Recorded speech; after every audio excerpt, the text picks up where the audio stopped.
Stetson, age 14. McKenna Diane Gilbert, 21 years old. Dawson McLean Gilbert, 18. Hudson John Gilbert, Are you? 17 years old. I'm Eric Gilbert. I'm 47 years old. I'm Krista Thomas Gilbert. I am 49 years old. Virus across the world, affecting millions, not trillions. I believe that someone was trying to create a military weapon and infecting the other army, but it went horribly awry, so they deserted it into a fish market, and that's where it started. It all started in 2016 when a gorilla named Harambe was shot, causing mass world panic, causing people to eat bats, which created this thing called the coronavirus. It's a virus. It's really contagious and kills a lot of people. So people think some lady ate some bat soup. The coronavirus is a novel virus out of Wuhan, China, that came from animals and is infecting a large percentage of the world's population who has no immune memory of this virus from previous exposure. It's a new virus. This is what I heard, a man in Wuhan, China, ate a bat. The coronavirus is the thing that made me come home from Spain. I had just been in Spain for my semester of study abroad for 6 weeks when the governments of most of the countries that I was going to visit, the government of Spain and the government of the States, closed down, so I had to come home. Everyone was really neurotic, which I guess they should be, but everyone was wearing masks and being really protective more than usual over their stuff, and every mom was scrubbing down all the airport seats.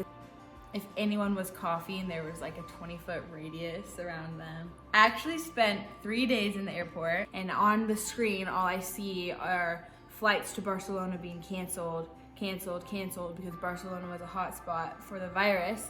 And so I'm freaking out because I think my flight's gonna be canceled. I was one of only 2 flights to Barcelona that were not canceled that night. We took off at 1 a.m., got to Barcelona, slept for 4 hours, got up, and went back into the terminal to board my flight to London.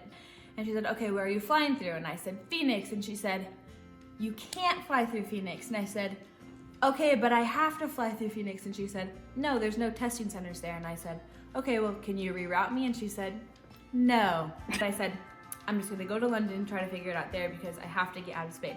When I get to London, I have to wait in lines and lines and lines, and finally I get to the front of the line, it's my turn, and they have to reroute me through only 9 airports that are open in the entire United States to do testing for Corona. And so I get rerouted through Chicago, finally make it to Chicago. It's been 2 days at this point, and go through screening, get screened, and spent the night in Chicago. 3rd day traveling, I finally go to Phoenix and then make it home. And even though I was home, I couldn't celebrate with you fully because I had been exposed to a virus that was really dangerous, and so I had to go into isolation, which was just strange. I got really sick. I had 3 different respiratory illnesses and had to be on antibiotics. I don't know.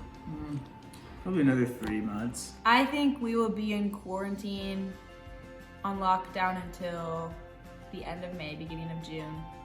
And we will be dealing with the sickness until the fall, and we'll be dealing with the after effects economically and politically for at least 1.5 to 2 years. I think probably to the end of this month, and then they'll maybe like open it up to like you can see a couple of people. I don't know if everything will be totally gone until like midsummer at the earliest. 12 to 18 months until there's a vaccine. Terrible. I hate it. It's been kind of fun. You don't have a schedule, you can just do whatever you feel like doing. And Ken has been home.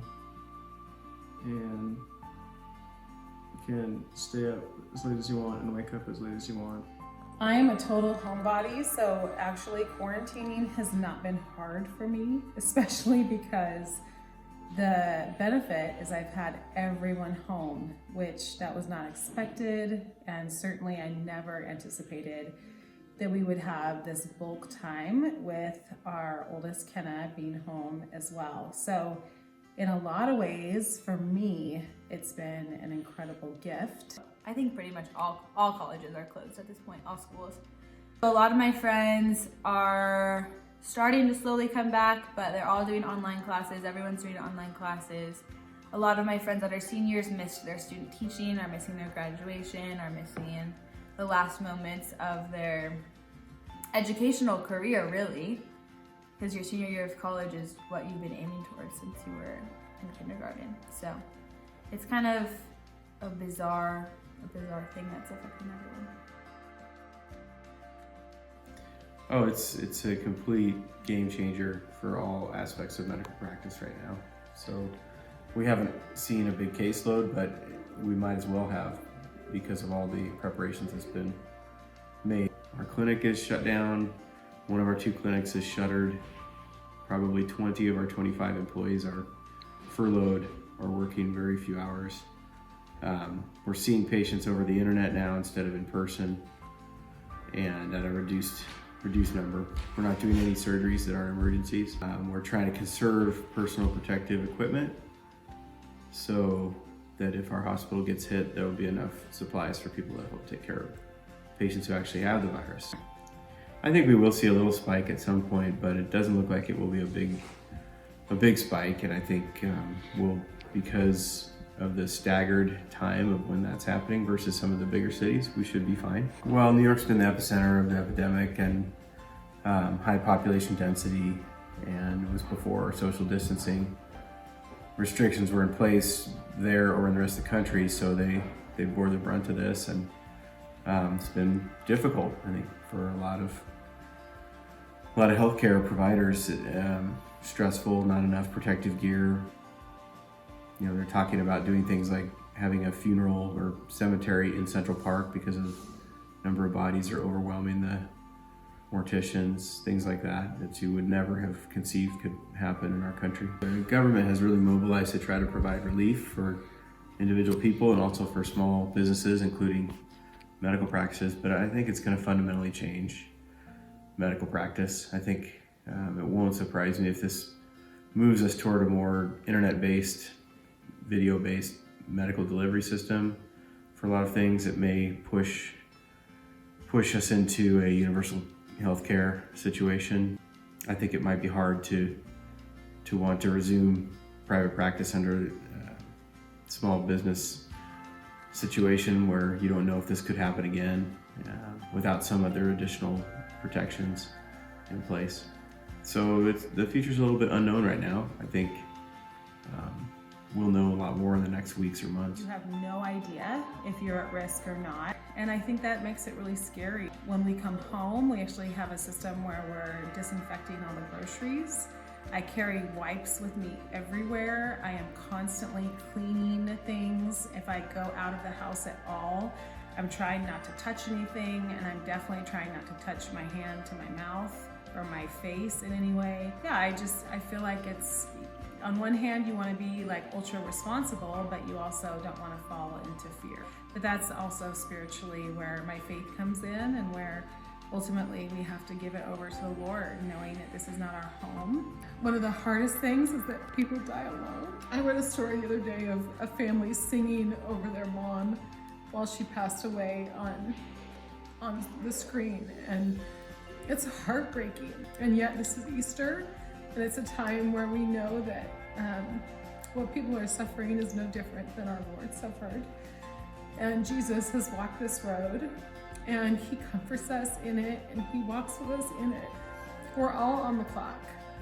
We could die from anything at any point, but that our eternal soul is what lasts. And this just is I think it's a global reminder that we're not guaranteed tomorrow, and for us to really dig our roots into faith and God and into what really lasts in the world. what movies to watch and what movies not to watch. The lyrics to the song Yeah by Usher.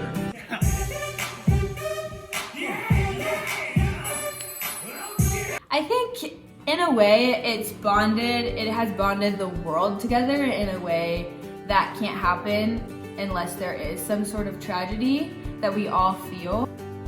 And so a lot of people are actually coming together to talk about how to stay healthy mentally, spiritually, physically during a time where you're not supposed to leave your house. And I've seen a lot of community built through that, which is really cool. And I think it's a cool use of technology, and a way that I've seen technology be used for good is to help people stay connected during this time. And I've seen a lot of benefit come from that. A lot of people will remember this time and like remember how it affected them, and it'll be a thing a lot of people can like unify around because it's affecting everyone. So Gotta read a lot. Divergent series, Hunger Games series, a whole bunch of other series that I found laying around the house. And we've been tackling some projects. So we turned our horse shed, it's not really a barn because it's only has 3 walls, but we turned that into a really fun hangout space, and that was really fun for all of us to work on. It's really fun for me.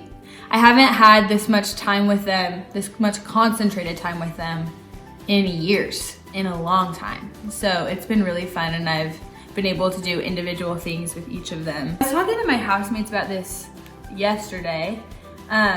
We were talking about how this pace of life is what we were created for, and how our society has turned us into people that need to be busy and go from one thing to the next, to the next, to the next, until we're so tired at the end of the day we can hardly hold our eyes open. But instead, that our bodies were created for rhythm, but a much slower rhythm than what our society demands of us. And so having the opportunity to take hold of your own schedule and decide when you're gonna wake up, how slow your mornings are gonna be, when you're gonna do your school, when you're gonna do your exercise, how you're gonna feed your soul and feed your body throughout the day in a way that's slow paced and restful, is really unique and is not an opportunity that we're gonna ever have again. I went to the office twice.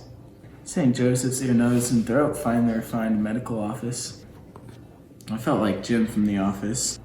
Answered some calls, cleaned some bathrooms. I played a couple of tournaments, and usually the games are the 3, and I think I won like 2 of them, and Hudson's won 1 or something. This dad hasn't cracked the Final 4 yet, but I've decided during quarantine I'm going to cut off all non-essential functions, and that includes shaving. So I'm just trying to survive here, so I'm just letting it grow. What's been your process of dealing with the cancellation of the NCAA tournament? Well, I was kind of down in the dumps for like a day, and then it just kind of became normal. And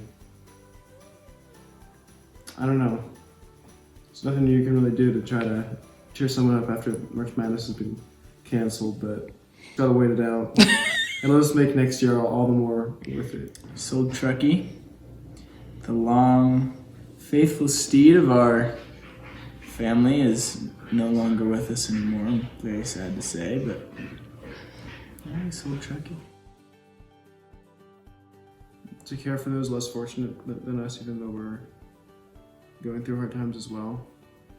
Learn to give out of poverty. I think it's cool that we are living a really significant part of history, and it'll be interesting to look back on these videos in 20 years or 30 years. You know, I hear people say a lot that they want to come out differently, that they want, at the end of it, they want to be transformed in some way. And I think that's my prayer, is that each one of us would be transformed in some, whether it's a big way or a small way. Or maybe that's in relationships because you've spent more time with people, or maybe that's in your work because now you don't take your work for granted and it becomes something different in your life, but that each of us would be transformed. Yeah, I think it's caused people to really reflect on what's important in life, to value their families, to spend time together with their family. There's way less distractions. There's no, social events. There's no high school sports. There's no sports on TV. Big events, church gatherings, everything's canceled. So you're just spending time with your family, creating moments of togetherness with a small group of people, and I think that there's a lot of positives come out of that. I think people generally are kinder. They're aware that everybody is struggling, having a hard time. There's also a fear, and I think that fear might be motivating for people to ask more internal questions and think about the bigger questions of life and than they might normally do. It's definitely helped me to focus on trusting the Lord rather than trying to control situations. It's pretty obvious that there's things way beyond your ability to control, and you just have to release the need to do that. And so trust and then gratitude have been the two big lessons for me during this time. Tell me, Cash, how has this pandemic affected you personally? He's looking away. Signs of guilt. He has been avoiding porcupines for the time being and ticks, so we're happy about that. He's decided to stop going running with me. Every time I try to take him, he just sits on the porch and won't come. So he's getting kind of lazy. Well, just eat your food and go on walks.